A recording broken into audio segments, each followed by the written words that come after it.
was the Healy Haynes show today here at the Basin Reserve for the first semi-final between Australia and the West Indies. I'm joined by Sanjay Mandraka. Sanjay, near perfect performance by Australia with the bat, and the West Indies just did not have an answer.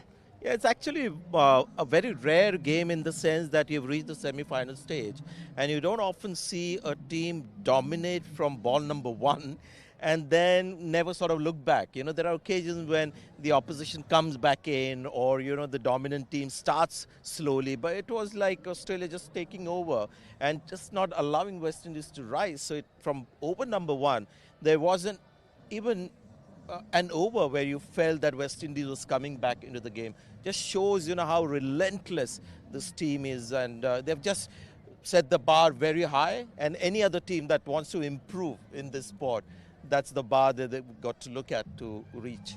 Is there anything the West Indies could have done differently? I mean, it was so important for them to get those early wickets, and they just couldn't do it. What could they have done differently? Yeah, I was passionately talking about, the toss.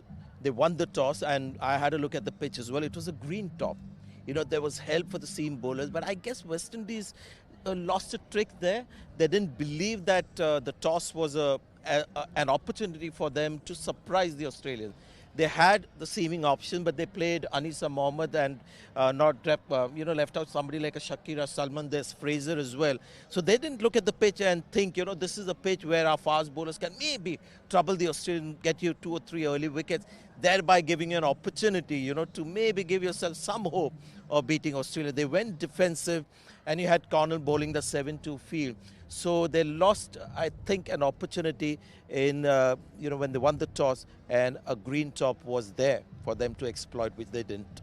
One thing we've seen a lot in this tournament is when the West Indies don't get those early wickets, the energy levels drop, the catches start going down, they look defeated. This is a problem, isn't it?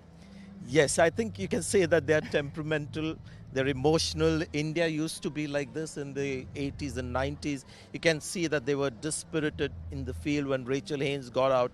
Nobody moved from their positions. Yeah. It was like, okay, let's get on with it. But let's hope they're angry, especially people like Doughton and Healy Matthews, and they can maybe take the anger out on the Australian bowlers. Do you think they can do it? Do you think they can chase down this massive total? I don't think so. But I have a big mouth, and I make these kind of predictions, and who knows, but doesn't look likely. They've got Healy Matthews and Doughton who will give that a real shot. Yeah, well, who knows? We may be about to see the biggest upset of this tournament. Yep. The run chase is just around the corner.